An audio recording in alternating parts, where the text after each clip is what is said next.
Hoy hablaremos un poco respecto de lo que es el dominio de una función.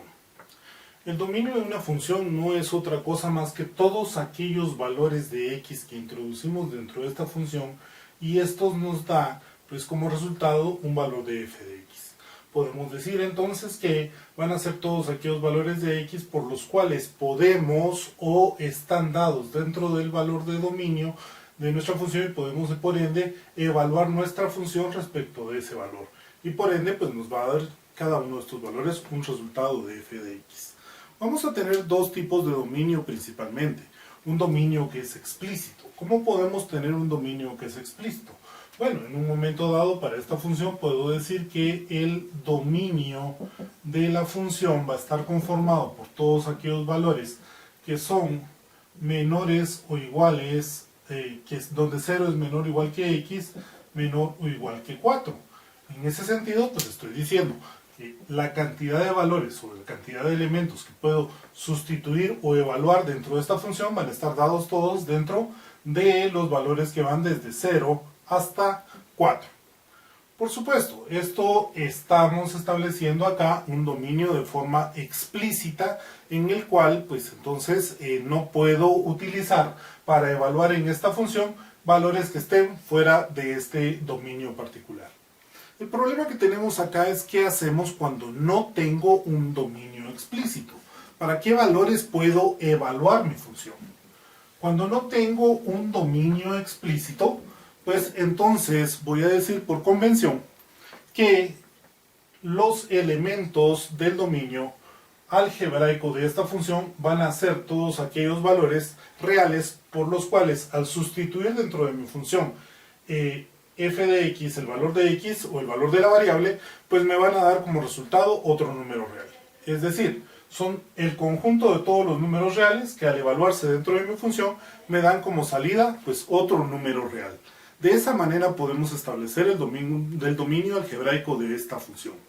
Cuando nos referimos a esta función y nos ponemos a pensar qué valores de x, que sea cualquier número real, no me va a dar de salida ningún otro número real, pues básicamente podemos llegar a concluir de que para esta función específica el dominio algebraico pues va a estar dado a partir de todos los números reales, ya que específicamente cualquier número real que ingrese dentro de esta función me va a dar de salida o como resultado otro número real. ¿Qué pasa o cuando tengo esas dificultades en donde no voy a tener de salida un número real cuando ingrese dentro de una función otro número real? Veamos, por ejemplo, la función f de x igual a 1 sobre 3x menos 6. En apariencia, cualquier número real nos daría de salida otro número real para esta función, pero no es correcta esta observación, puesto que, ya que aquí tengo una función racional, cada vez que el denominador se llegue a ser 0, entonces esta función va a tender a lo que hemos descrito anteriormente en clase como a indefinirse. Es decir, no vamos a tener un valor específico que me dé los valores que tendríamos que tener, ya que cuando una función se indefine, pues decimos que tiende al infinito, positivo o negativo. Pero otra vez, el infinito es una definición, es un concepto. No puedo decir que es un valor exacto, así que no puedo decir que el valor que le corresponde al número cuando mi denominador sea 0, pues sea infinito positivo o infinito negativo, aunque en este momento no lo estemos determinando. Por tal razón, dentro de mi función, evidentemente, cada vez que tengo una función racional, voy a tener que todos aquellos valores reales que ingresan dentro de este valor de x van a darme de salida otro número real, excepto aquellos que hagan que mi denominador se haga 0. Por ende, lo que tengo que pensar o lo que tengo que buscar son aquellos valores que hacen 0 mi función para poder irlos discriminando o restringiendo. ¿De qué manera? Pues puedo pensar que 3x menos 6 va a ser igual a 0, por supuesto, cuando 3x sea igual a 6 o cuando x sea igual a 2. Por ende, todos los valores reales que incluyamos dentro de nuestra función racional nos van a dar de salida otro número real, excepto el valor de x igual a 2. Por eso es que definimos entonces nuestro dominio de la función como todos aquellos valores reales que puedo involucrar o introducir dentro de la función que me van a dar como salida un número real, excepto x igual a 2, ya que este valor particularmente va a indefinir mi función o me va a dar un valor que no puedo encontrar como un valor exacto para decir que cuando x sea 2 a la hora de evaluar mi función, pues me dé un valor exacto que sea otro número real y que pueda declararlo como parte del conjunto del rango de la función. Tenemos también alguna otra excepción dentro de este esquema para poder determinar qué valores puedo tener dentro del dominio algebraico de una función. Para continuar con el desarrollo de nuestros ejemplos, por ejemplo, tenemos g de x igual a x al cuadrado menos 4. Tengo que tener especial cuidado cada vez que tengo un radical de grado par, de grado 2, de grado 4, de grado 6, ya que cada uno de estos radicales de grado par, cada vez que tienen un valor negativo dentro, pues me van a dar como resultado un número imaginario. Y si caemos a nuestra definición de que cuando no tengo definida mi dominio de la función, este dominio va a estar dado por todos aquellos valores reales que al evaluarse dentro de la función me van de salida a otro número real, pues entonces los valores que nos van a producir valores negativos dentro de los radicales de grado par, ya que nos van a dar números imaginarios, pues no son parte del dominio. En ese sentido, pues entonces tenemos que establecer aquellos valores que al sustituirse por x me van a dar valores que son iguales o mayores que 0. Esos valores iguales o mayores que 0 van a definir automáticamente nuestro dominio. ¿Cómo encontramos esos valores que nos van a dar valores mayores o iguales a 0? Pues basta con que digamos que x al cuadrado menos 4 debe de ser mayor o igual a 0 para que podamos automáticamente, al definir los rangos de valores que sean mayores o iguales a 0 dentro de esto que está dentro del radical, pues nos dé el dominio de nuestra función. ¿Qué pasa con esta función? Pues primero esto vemos que es una desigualdad, o lo que tenemos acá es una desigualdad no lineal. El primer elemento que tengo que hacer es pasar todo lo no cero de un lado de la desigualdad, ya en este caso pues está dado. El segundo paso que debemos de desarrollar pues es factorizar nuestra expresión. Como vemos acá, pues esto lo podemos tomar como una diferencia de cuadrados que a la hora de factorizar nos queda como x menos 2 por x más 2, que sería completamente factorizada nuestra expresión para que tengamos la posibilidad de encontrar lo que hemos llamado anteriormente valores de frontera o los valores que parten nuestros intervalos dentro de nuestra recta de los reales. En ese espacio pues puedo decir que x menos 2 va a ser igual a 0 cada vez que x sea igual a 2 y por ende x más 2 va a ser igual a 0 cada vez que x sea igual a menos 2. Como lo hemos hecho anteriormente, pues vamos a establecer o a poner estos factores x menos 2, x más 2 conformando una tabla y por supuesto la forma en que interactúan ellos al ponerse a multiplicar entre sí. Completamos nuestra expresión a través de una gráfica de una recta de los reales que me esté indicando pues que vamos desde el menos infinito hacia el infinito positivo y estar estableciendo los puntos en donde tengo los valores, por supuesto, de menos 2 y de más 2. Como lo hemos hecho pues, en clase, pues vamos a seguir conformando los intervalos que irían, en todo caso, desde menos infinito hasta menos 2, desde menos 2 hacia 2 y, por supuesto, de 2 hacia el infinito. En ese sentido, pues a la hora de utilizar valores de prueba que me permitan determinar los signos que vamos a tener para cada uno de los factores dentro de cada uno de los intervalos, pues vamos a establecer que cuando tengo valores negativos desde menos infinito a menos 2 que esté sustituyendo en el primero de los elementos, pues si sustituyo un valor negativo y le resto 2, pues evidentemente voy a seguir teniendo siempre valores negativos. Entre menos 2 y 0, para cualquier valor menor que 2 que le esté sumando a menos 2, me va a dar un valor negativo. Y después de 2, cualquier valor mayor a 2 que sea positivo, que le esté restando 2, por ende me va a dar valores positivos. Bajo la misma lógica o el mismo esquema de trabajo, cuando tengo el factor x más 2, cuando voy de menos 2 a menos infinito, por supuesto, si le sumo un valor negativo menor de menos 2 a 2, me va a dar valores negativos. Si estoy entre menos 2 a 2, pues voy a tener que, al sumarle un valor negativo menor que 2 de cualquiera de los valores que tengamos entre menos 2 a 2, me va a dar valores positivos. Y si le sumo un valor positivo a 2, pues voy a seguir teniendo valores positivos.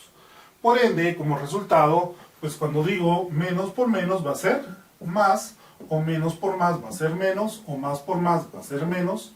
Estamos estableciendo que lo que tenemos que tener de resultado acá debe de ser mayor o igual que 0.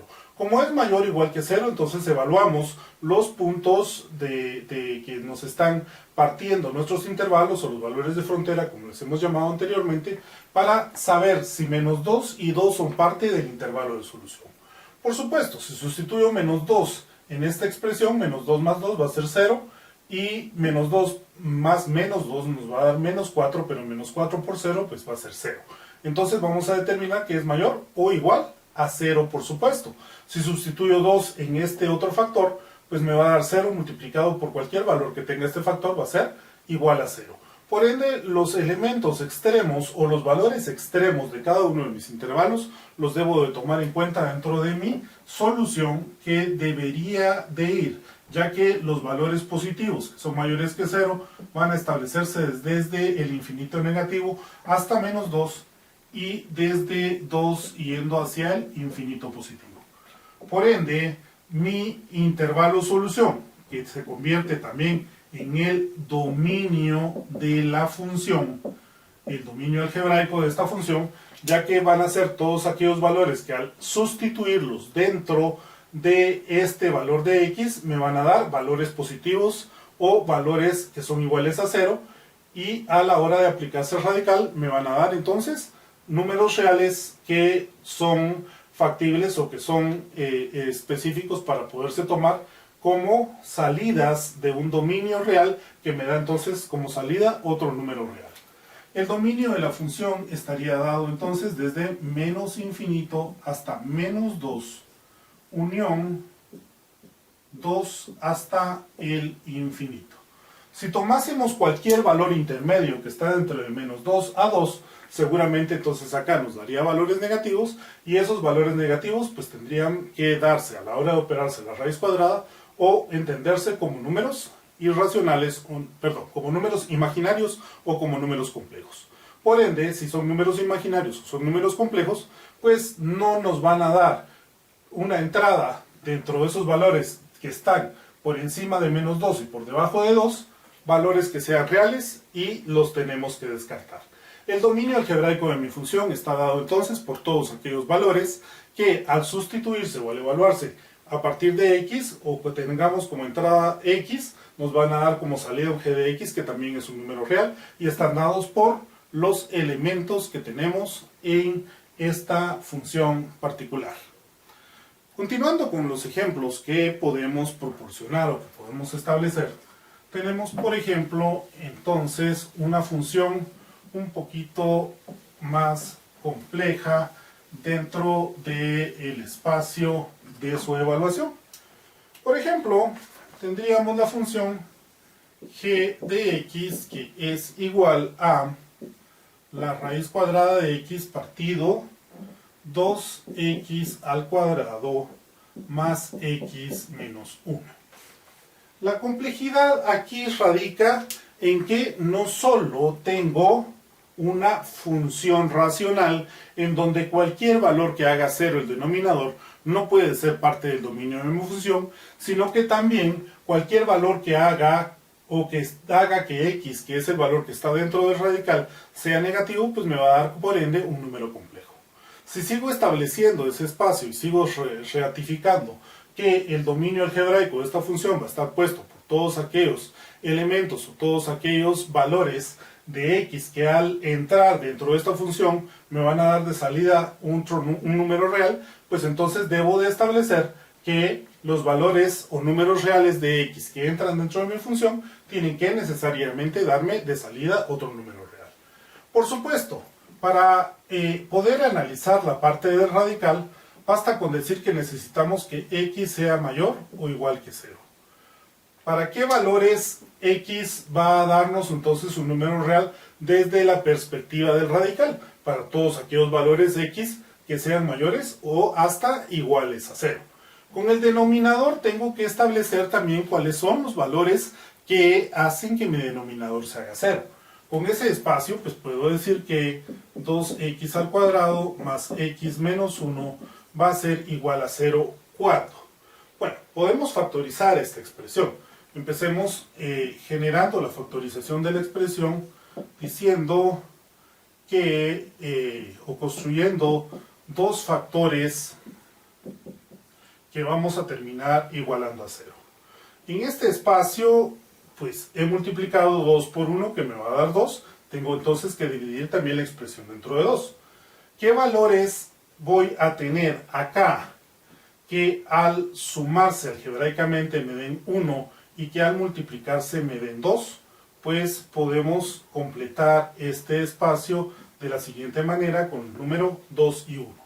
Recordemos que esto que está acá lo multipliqué por 2 para tener este valor, entonces tengo que dividir también uno de los factores o los dos factores dependiendo del caso dentro de ese mismo valor 2, en donde me quedaría la expresión x más 1 por 2x menos 1 igual a 0.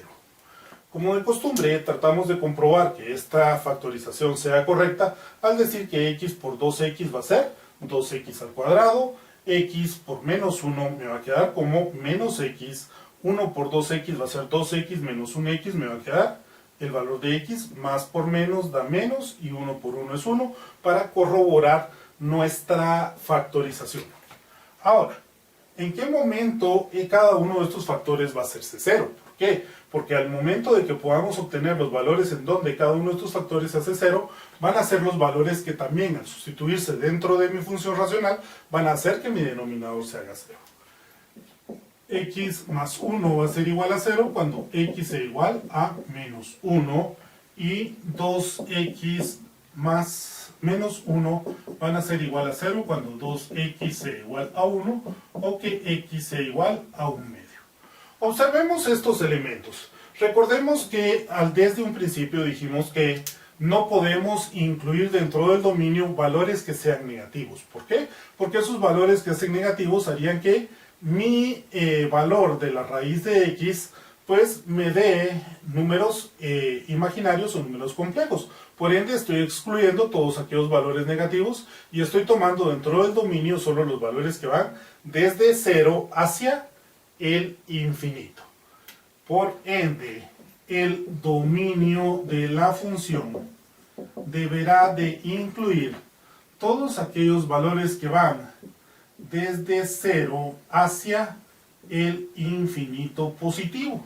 No puedo entonces tomar valores negativos que harían que esta parte de la función cayera a números imaginarios o complejos. Por ende, este menos 1 está excluido ya de esa área específica y lo que sí incluye este dominio es el valor de x igual a 1 medio. Pero si x igual a 1 medio es parte del dominio, haría que a la hora de evaluarse la función, el denominador sería 0 y por ende mi función se estaría indefiniendo en ese momento o tendiendo hacia un infinito positivo o negativo. Por ende, mi dominio está incompleto escrito de esta manera y tengo que decir que el dominio de la función estaría dado de 0 al infinito, exceptuando x igual a 1 medio para que podamos establecer correctamente el dominio de la función y que para cualquier número real que esté puesto de 0 al infinito, excepto 1 medio, pues nos va a dar de salida un número real y de esa manera podemos establecer el dominio algebraico de nuestra función.